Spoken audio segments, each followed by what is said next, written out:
الحمدللہ رب العالمین والصلاة والسلام علی سید الانبیاء والمرسلین اما بعد۔ آج آپ کے سامنے اس مسئلے کی وضاحت کرنا چاہتا ہوں۔ وہ مسئلہ ہے کہ ابھی سارے مسلمان اپنے گھروں میں محصور اور مقید ہیں اور مسجدوں پر تالے لگے ہوئے ہیں۔ حکومت کی طرف سے اعلان ہے کہ مسجد میں لوگ جمع نہیں ہو سکتے، جمعہ کی نماز نہیں پڑھ سکتے، 5 وقتہ نماز جماعت سے نہیں پڑھ سکتے۔ ایسے حالات میں ایک مسلمان کے لیے رمضان مبارک کا مہینہ گزارنا بغیر مسجد میں گئے بڑا مشکل امر ہے۔ تو ایسی حالت میں سب سے بڑا سوال پیدا ہوتا ہے کہ ہم تراویح کی نماز اپنے گھروں میں کیسے پڑھیں۔ تو اس کے لیے ہمیں زیادہ فکر کی ضرورت نہیں ہے، زیادہ پریشان ہونے کی ضرورت نہیں ہے۔ تراویح کی نماز مسنون ہے اور یہ فرض نہیں ہے کہ ہم اس کو اگر ادا نہیں کرتے تو اللہ تعالی ہم سے پوچھے گا، اور اگر اکیلے بھی ادا کرتے ہیں تو یہ نماز ادا ہو جائے گی۔ اس لیے جماعت کا ہونا بھی ضروری نہیں ہے۔ تو ہم اپنے گھروں میں تراویح کی نماز کا اہتمام کریں۔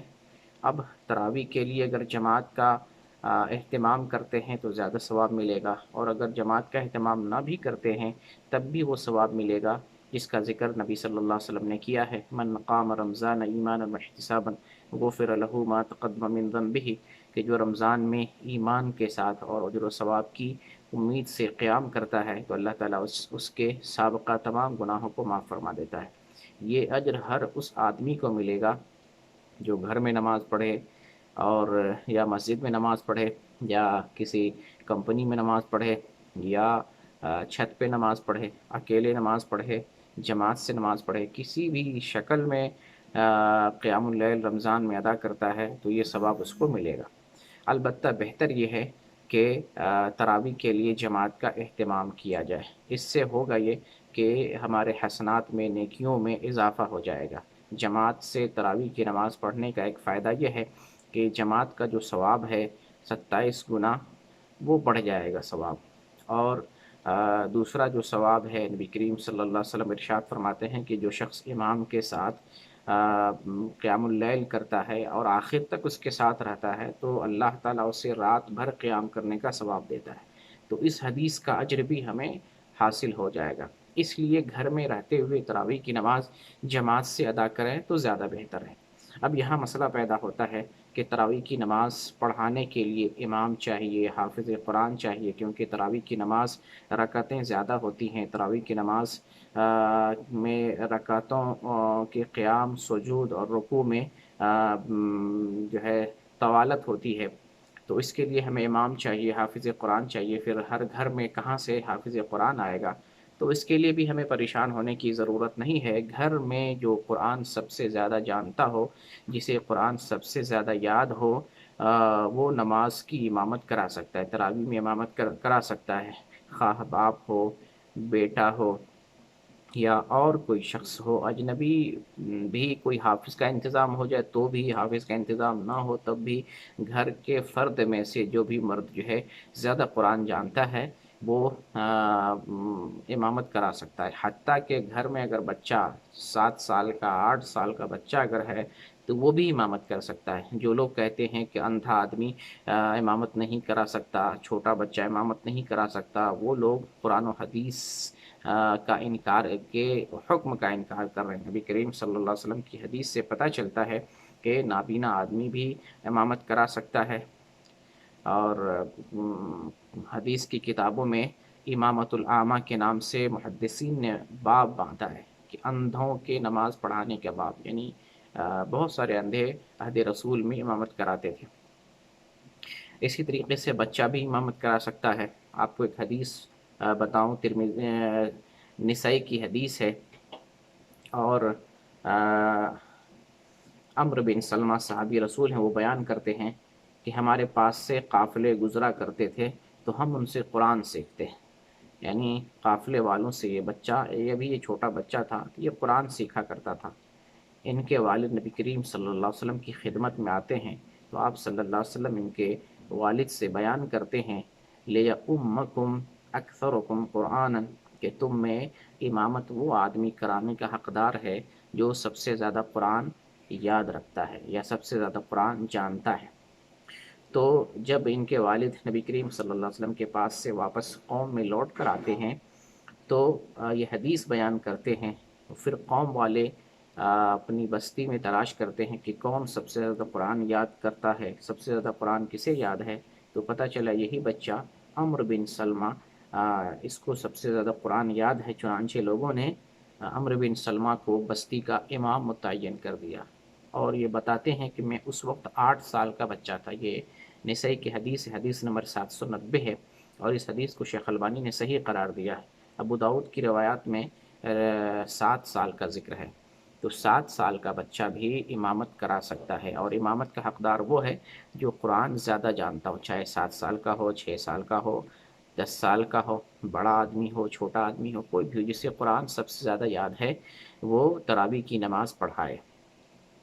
اور اگر قرآن زیادہ یاد نہیں ہے، مثلا چند صورتیں یاد ہیں، 8-10 صورتیں یاد ہیں، تو 8 رکعت تراویح کی ہوتی ہیں، ہر رکعت میں ایک چھوٹی صورت پڑھ لے کافی ہو جائے گا۔ اگر مان لیجئے 4 صورت بھی کسی کو یاد ہے یا 5 صورت بھی کسی کو یاد ہے، تو اس کی شکل یہ ہوگی کہ ایک رکعت میں ایک رکعت میں جو صورت پڑھیں گے دوسری رکعت میں بھی اس صورت کو پڑھ دیں، پھر تیسری رکعت میں جو صورت پڑھیں گے چوتھی رکعت میں بھی اسی صورت کو پڑھ دیں۔ اس طرح سے اگر کسی کو 4-5 صورت بھی یاد ہے، وہ بھی آدمی تراویح پڑھا سکتا ہے، کوئی مسئلہ نہیں۔ مثلا کسی کو 5 صورتیں یاد ہیں، تو سورہ اخلاص مثلا جو ہے پہلی رکعت میں پڑھا ہے، دوسری رکعت میں بھی سورہ اخلاص پڑھ دے، اور تیسری رکعت میں اگر قل یا ایھا الکافرون پڑھا ہے، چوتھی رکعت میں بھی قل یا ایھا الکافرون پڑھ دے۔ اس طرح سے 4 رکعت ہو گئی صرف 2 صورت میں، پھر 2 صورت میں جو ہے 4 رکعت اور ہو جائے گی، 8 رکعتیں ہوگی۔ پھر اسی طریقے سے جو ہے وتر کی نماز میں ایک صورت جو ہے 2 رکعت میں پڑھ دے، پھر ایک صورت مزید پڑھا لے، تو اس طرح سے ایک صورت 2 رکعتوں میں بھی پڑھ کے تراویح کی نماز پڑھا سکتے ہیں۔ یہاں پر ایک اور مسئلہ ہے کہ تراویح کی نماز پڑھانا چاہتا ہے کوئی اور قرأت کو لمبی کرنا چاہتا ہے، تو کیا وہ قرآن دیکھ کر، مصحف کو دیکھ کر تراویح پڑھا سکتا ہے یا نہیں؟ اس سلسلے میں احناف کا یہ قول ہے کہ قرآن دیکھ کر امامت نہیں کرایا جا سکتا ہے۔ اگر کوئی قرآن دیکھ کر امامت کراتا ہے تو اس کی نماز باطل ہو جائے گی۔ یہ مسئلہ صحیح نہیں ہے، قرآن و حدیث کے خلاف ہے، اور یہ مسئلہ بالکل صحیح نہیں، بلکہ 3 امام، امام ابو حنیفہ کے علاوہ امام مالک، امام شافعی اور امام بن حنبل رحمۃ اللہ علیہ، ان تینوں کے ہاں اس بات کا جواز پایا جاتا ہے کہ قرآن دیکھ کر ہم تراویح کی نماز میں امامت کرا سکتے ہیں۔ تو اس لیے اس کا کوئی مسئلہ نہیں۔ قرآن دیکھ کر اگر ضرورت ہے، قرأت کو لمبی کرنا چاہتا ہے اور قرآن زیادہ یاد نہیں ہے، تو قرآن دیکھ کر ہم امامت کرا سکتے ہیں، اس میں کوئی حرج کی بات نہیں۔ اس کی دلیل یہ ہے بخاری شریف میں حضرت عائشہ رضی اللہ تعالی عنہا کا جو ہے عمل موجود ہے۔ آپ رضی اللہ عنہ نبی کریم صلی اللہ علیہ وسلم کی ازواج مطہرات میں سے ہیں۔ آپ جو ہے عالمہ ہیں، فاضلہ ہیں، فقیہہ ہیں۔ صحابہ کرام اور صحابیات آپ سے جو ہے دین سیکھنے کے لیے آیا کرتے تھے، تو آپ اپنے غلام زکوان کو حکم دیتی ہیں کہ وہ تراویح پڑھائے۔ چنانچہ زکوان جو ہے عائشہ رضی اللہ تعالی عنہا کو تراویح پڑھاتا ہے اور قرآن دیکھ کر تراویح پڑھاتا ہے۔ یہ اس بات کی دلیل ہے کہ کوئی شخص اگر قرآن دیکھ کر ضرورت کی حالت میں قرآن دیکھ کر امامت کرانا چاہتا ہے تو کرا سکتا ہے، اس میں حرج کی بات نہیں۔ البتہ موبائل دیکھ کر قرآن کی تلاوت نہیں کرنا چاہیے۔ نماز کی حالت میں، عام حالتوں میں کوئی مسئلہ نہیں، لیکن نماز کی حالت میں تراویح میں موبائل دیکھ کر تلاوت نہیں کرنا چاہیے نماز کی حالت میں۔ اس کی وجہ یہ ہے کہ موبائل کے اندر اچھی چیز بھی ہوتی ہے، بری چیز بھی ہوتی ہے۔ کبھی ایسی چیز سامنے آ جائے گی جس کی اس نے امید نہیں کی تھی، کبھی ایسی چیز سننے کو مل جائے گی جو نامناسب ہو، کبھی ایسی چیزوں پہ نظر پڑ جائے گی جسے نہیں دیکھنا چاہیے۔ تو یہ ساری چیزیں ہیں موبائل کے تعلق سے۔ تو موبائل دیکھ کر جو ہے تلاوت نہیں کرنی چاہیے، کیونکہ موبائل مصحف نہیں ہے، قرآن کے حکم میں نہیں ہے، اور قرآن تو قرآن ہے، قرآن دیکھنا بھی عبادت ہے۔ قرآن کو اونچی چیز پر رکھا جاتا ہے، قرآن کی حفاظت کی جاتی ہے، اس کا ادب اور احترام کیا جاتا ہے، جبکہ موبائل کے ساتھ ایسی چیز نہیں، موبائل کا احترام نہیں کیا جاتا۔ موبائل کہیں بھی رکھ سکتے ہیں، موبائل کو کہیں بھی پھینک سکتے ہیں، تو موبائل کا یہ معاملہ ہے۔ اور چند چیزیں، چند مسائل کا بھی جو ہے میں ذکر کر دیتا ہوں۔ پہلا مسئلہ تراویح کے تعلق سے یہ ہے کہ تراویح کی نماز مسنون ہے، واجب نہیں ہے، لہٰذا اس کے لیے زیادہ فکر کرنے کی ضرورت نہیں ہے۔ کوئی شخص جو ہے چند رکعت بھی پڑھ لیتا ہے تو کوئی مسئلہ نہیں ہے، کوئی شخص کبھی چھوڑ بھی دیتا ہے تو اللہ کے یہاں اس کا مواخذہ نہیں ہوگا۔ البتہ فرض نماز نہیں چھوٹنی چاہیے، فرض نماز ہمیشہ پابندی کے ساتھ ادا کی جائے۔ اگر فرض نماز میں کوتاہی ہوتی ہے، چھوڑتے ہیں، تو اللہ کے یہاں اس کا مواخذہ ہو سکتا ہے۔ اسی طریقے سے ایک دوسرا مسئلہ یہ ہے کہ تراویح کی رکعت جو ہے 8 رکعت مسنون ہے۔ نبی کریم صلی اللہ علیہ وسلم رمضان میں اور غیر رمضان میں ہے۔ عائشہ رضی اللہ تعالی عنہا کا بیان ہے جو بخاری کے اندر موجود ہے کہ آپ صلی اللہ علیہ وسلم رمضان اور غیر رمضان میں 11 رکعت سے زیادہ نہیں پڑھا کرتے تھے۔ لہٰذا سنت یہی ہے کہ ہم تراویح 11 رکعت پڑھا کریں، اور یہی تراویح، اسی کو قیام اللیل اور تہجد بھی کہتے ہیں۔ یہ دونوں الگ الگ نماز نہیں ہے۔ نبی کریم صلی اللہ علیہ وسلم اپنی زندگی میں رمضان میں الگ سے تراویح اور الگ سے قیام اللیل نہیں کیا کرتے تھے۔ رمضان میں رات میں قیام اللیل کرتے تھے، اسی کا نام قیام اللیل ہے، اسی کا نام تراویح ہے، اسی کا نام تہجد ہے، دونوں میں کوئی فرق نہیں ہے۔ آپ یاد کیجئے، غور کیجئے کہ جن حدیث سے ہم اجر کی امید لگاتے ہیں، من قام رمضان ایمانا واحتسابا غفر له ما تقدم من ذنبه، کہ جو شخص رمضان میں قیام کرتا ہے ایمان اور اجر و ثواب کی نیت سے، اس کے سابقہ تمام گناہ معاف کر دیے جاتے ہیں۔ تو یہاں جو لفظ اللہ کے رسول صلی اللہ علیہ وسلم بیان کرتے ہیں وہ کون سا لفظ ہے؟ من قام، جو رمضان میں قیام کرتا ہے۔ تو یہی اسی حدیث سے تو جو ہے سارے مولوی، سارے مسلک کے علماء امید لگاتے ہیں کہ سابقہ گناہ معاف ہو جاتے ہیں۔ تو اس حدیث میں جو لفظ ذکر ہے وہ تو قیام کا لفظ ہے، قامہ کا لفظ ہے، اور اس کا مطلب ہی قیام اللیل کرنا۔ تو یہ تراویح کی نماز قیام اللیل ہے، قیام اللیل ہی ہے یہ۔ اسی کو تہجد بھی کہتے ہیں اور اسی کو تراویح کی نماز بھی کہتے ہیں۔ رمضان میں اس کا عمومی نام لوگوں میں مشہور ہے تراویح، اور غیر رمضان میں لوگ اس کو تہجد کے نام سے اور قیام اللیل کے نام سے جانتے ہیں۔ اسی طریقے سے ایک تیسرا مسئلہ ہے تراویح کے تعلق سے کہ قرآن تراویح میں ختم کرنا ضروری نہیں ہے۔ بر صغیر ہند و پاک میں لوگ سمجھتے ہیں کہ تراویح میں ہر حال میں قرآن ختم کرنا ضروری ہے، اسی لیے ابھی تراویح کا مسئلہ لوگوں کے لیے ٹینشن کا سبب بنا ہوا ہے کہ ہم اپنے اپنے گھر میں قرآن کیسے ختم کریں گے تراویح میں۔ تو تراویح میں قرآن ختم کرنا ضروری نہیں ہے۔ تراویح اصل ہے قیام اللیل، کہ آپ لمبا قیام کریں، اطمینان سے نماز پڑھیں، اطمینان سے اللہ کو راضی کریں۔ تو لمبا قیام، لمبا رکوع، لمبا سجدہ، تاکہ اللہ راضی ہو آپ کے عمل سے۔ تو اصل قیام اللیل کا مطلب ہے کہ اطمینان و سکون اور اعتدال کے ساتھ رب کی بندگی کریں، رات کی تنہائی میں یا عشاء کے بعد بھی جائز ہے۔ اس میں تراویح میں کہیں بھی کسی بھی حدیث میں یہ نہیں آیا ہے کہ قرآن ختم کرنا آپ کو ضروری ہے۔ سعودی عرب میں حرمین شریفین کے علاوہ پورے سعودی عرب کی مسجد میں کہیں پر قرآن ختم نہیں ہوتا۔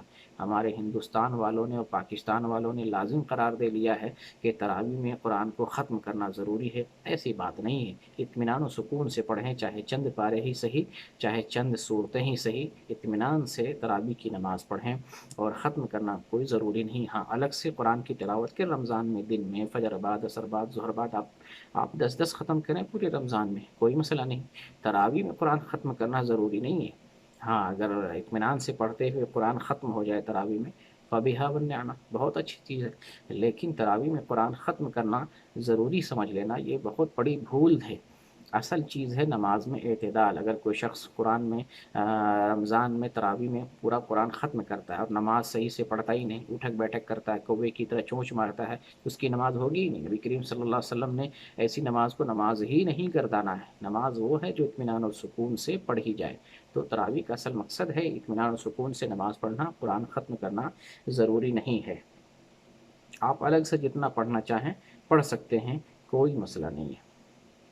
اور ایک مسئلہ اور بھی جو شروع میں بھی بتایا کہ تراویح کے لیے مسجد کا ہونا ضروری نہیں ہے۔ تراویح کے لیے کہیں بھی ہم اکیلے بھی پڑھ سکتے ہیں، جماعت بھی سے بھی پڑھ سکتے ہیں، اکیلے پڑھتے ہیں تو بھی آپ کو اتنا ثواب ملے گا قیام اللیل کا، اور اگر جماعت سے پڑھتے ہیں تو آپ کو مزید اجر ملے گا، بہت زیادہ ثواب ملے گا۔ اس لیے تراویح کی نماز جماعت سے گھر میں پڑھنے کی کوشش کی جائے۔ بیٹا اگر قرآن زیادہ جانتا ہو یا شوہر قرآن زیادہ جانتا ہو وہی امامت کرائے، اور پیچھے جو ہے مرد امام ہو تو اس کے پیچھے مرد پہلے کھڑا ہوگا، پھر اس کے پیچھے سب سے آخر میں عورتیں سب بنا کر کھڑی ہوں گی۔ یاد رہے کوئی عورت مردوں کی امامت نہیں کر سکتی، مرد ہی عورت کی امامت کر سکتا ہے، عورت مردوں کی امامت نہیں کر سکتی ہے۔ اور دوسری بات یہ ہے کہ اگر عورتیں مل کر تراویح کی نماز پڑھنا چاہیں، صرف عورتیں، تو عورت عورتوں کی امامت کر سکتی ہے۔ ایسی صورت میں عورتوں کا امام جو ہوگا وہ درمیان میں کھڑا ہوگا، یعنی عورت جو ہوگی وہ درمیان میں کھڑی ہوگی اور پھر سب بندی کرے گی۔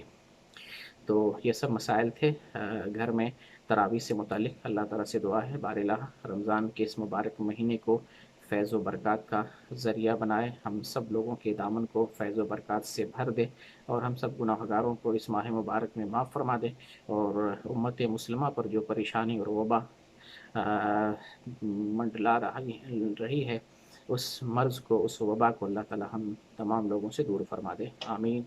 وآخر الدعوانا ان الحمد للہ رب العالمین۔